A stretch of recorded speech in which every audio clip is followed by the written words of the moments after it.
Ancient Astronomy. Learning Objectives. By the end of this section, you will be able to describe early examples of astronomy around the world, explain how Greek astronomers were able to deduce that Earth is spherical, explain how Greek astronomers were able to calculate Earth's size, describe the motion of Earth called precession, describe Ptolemy's geocentric system of planetary motion. Let us now look briefly back into history. Much of modern Western civilization is derived in one way or another from the ideas of the ancient Greeks and Romans, and this is true in astronomy as well. However, many other ancient cultures also developed sophisticated systems for observing and interpreting the sky. Astronomy around the world. Ancient Babylonian, Assyrian, and Egyptian astronomers knew the approximate length of the year. The Egyptians of 3,000 years ago, for example, adopted a calendar based on a 365-day year.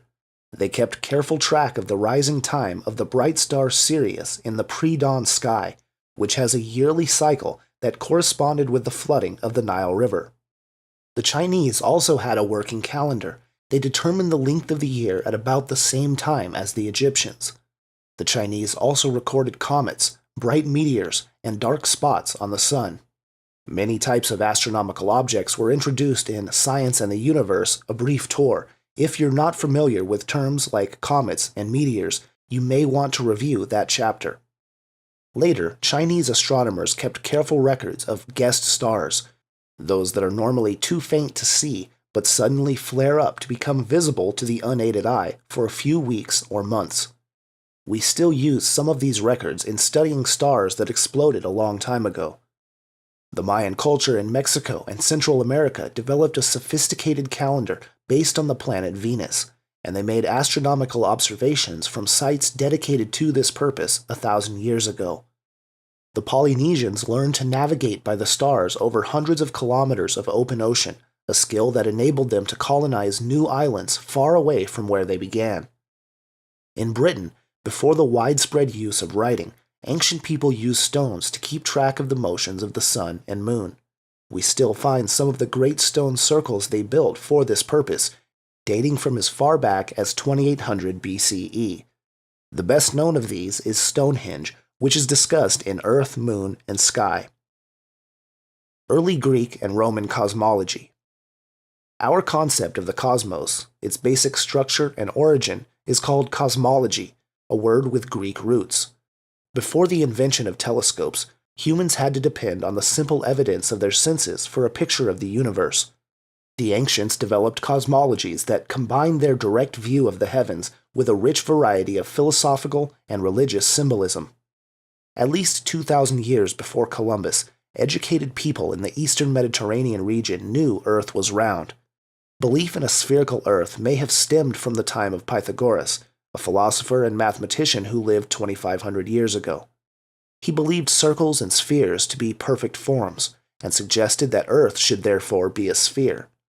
As evidence that the gods liked spheres, the Greeks cited the fact that the moon is a sphere, using evidence we describe later.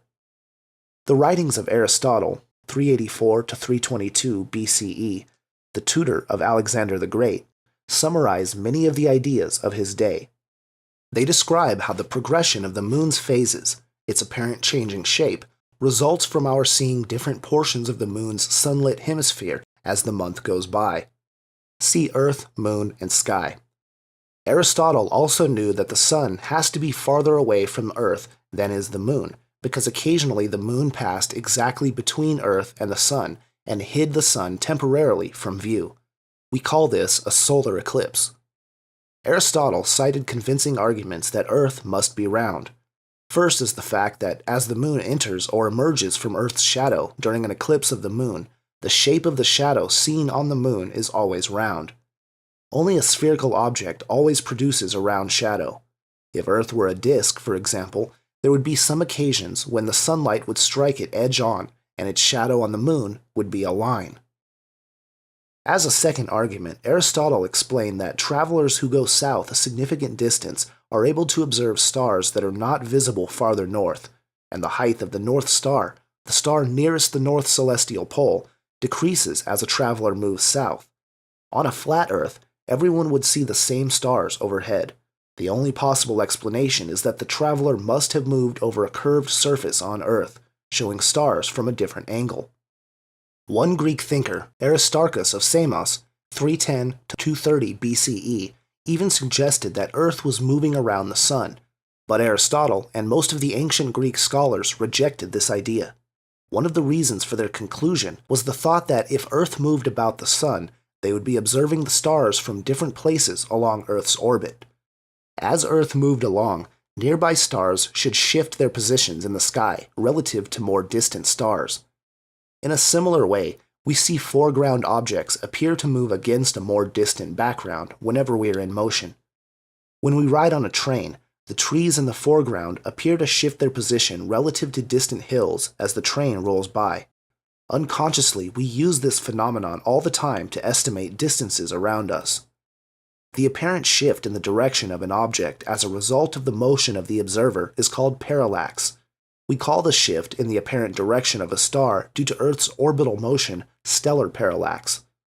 The Greeks made dedicated efforts to observe stellar parallax, even enlisting the aid of Greek soldiers with the clearest vision, but to no avail. The brighter, and presumably nearer stars just did not seem to shift as the Greeks observed them in the spring and then again in the fall, when the Earth is on the opposite side of the Sun. This meant either that Earth was not moving, or that the stars had to be so tremendously far away that the parallax shift was immeasurably small. A cosmos of such enormous extent required a leap of imagination that most ancient philosophers were not prepared to make, so they retreated to the safety of the Earth-centered view, which would dominate Western thinking for nearly 2 millennia. Astronomy basics.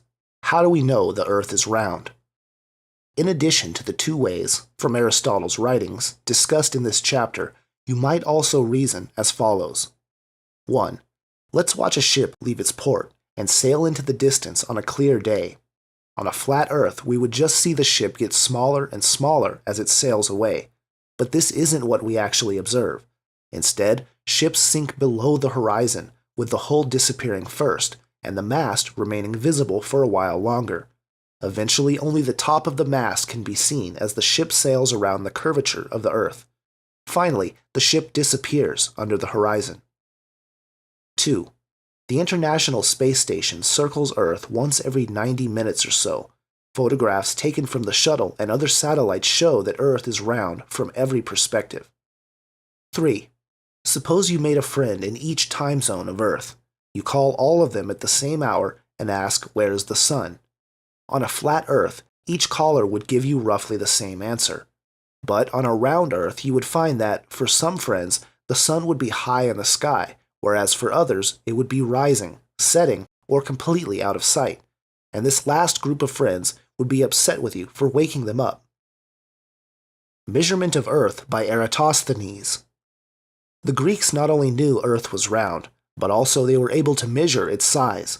The first fairly accurate determination of Earth's diameter was made in about 200 BCE by Eratosthenes, 276 to 194 BCE, a Greek living in Alexandria, Egypt. His method was a geometric one based on observations of the sun. The sun is so distant from us that all the light rays that strike our planet approach us along essentially parallel lines. To see why, look at Figure 2.10. Take a source of light near Earth, say at position A. Its rays strike different parts of Earth along diverging paths. From a light source at B or at C, which is still farther away, the angle between rays that strike opposite parts of Earth is smaller.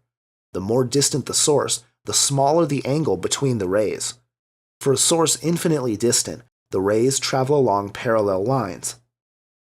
Of course, the sun is not infinitely far away, but given its distance of 150 million kilometers, light rays striking Earth from a point on the sun diverge from one another by an angle far too small to be observed with the unaided eye. As a consequence, if people all over Earth who could see the sun were to point at it, their fingers would essentially all be parallel to one another. The same is also true for the planets and stars, an idea we will use in our discussion of how telescopes work. Eratosthenes was told that on the first day of summer, at Syene, Egypt, near modern Aswan, sunlight struck the bottom of a vertical well at noon.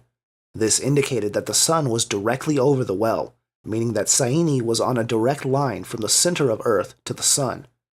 At the corresponding time and date in Alexandria, Eratosthenes observed the shadow a column made and saw that the sun was not directly overhead, but was slightly south of the zenith, so that its rays made an angle with the vertical equal to about 1/50th of a circle, 7 degrees. Because of the sun's rays striking the two cities at parallel to one another, why would the two rays not make the same angle with Earth's surface? Eratosthenes reasoned that the curvature of the round Earth meant that straight up was not the same in the two cities, and the measurement of the angle in Alexandria, he realized, allowed him to figure out the size of Earth. Alexandria, he saw, must be 1/50th of Earth's circumference north of Cyene. Alexandria had been measured to be 5,000 stadia north of Cyene. The stadium was a Greek unit of length, derived from the length of the racetrack in a stadium. Eratosthenes thus found that the Earth's circumference must be 50 times 5,000, or 250,000 stadia. It is not possible to evaluate precisely the accuracy of Eratosthenes' solution, because there's doubt about which of the various kinds of Greek stadia he used as his unit of distance. If it was the common Olympic stadium, his result is about 20% too large. According to another interpretation, he used a stadium equal to about 1/6 of a kilometer, in which case his figure was in 1% of the correct value of 40,000 kilometers. Even if his measurement was not exact, his success at measuring the size of our planet by using only shadows, sunlight, and the power of human thought was one of the greatest intellectual achievements in history. Hipparchus and precession. Perhaps the greatest astronomer of antiquity was Hipparchus, born in Nicaea in what is present-day Turkey. He erected an observatory on the island of Rhodes around 150 BCE when the Roman Republic was expanding its influence throughout the Mediterranean region. There he measured, as accurately as possible, the positions of objects in the sky, compiling a pioneering star catalog with about 850 entries.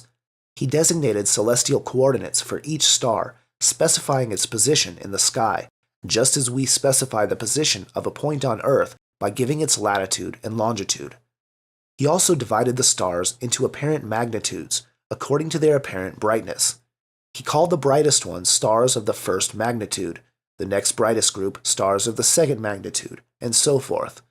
This rather arbitrary system, in modified form, still remains in use today, although it is less and less useful for professional astronomers. By observing the stars and comparing his data with older observations, Hipparchus made one of his most remarkable discoveries.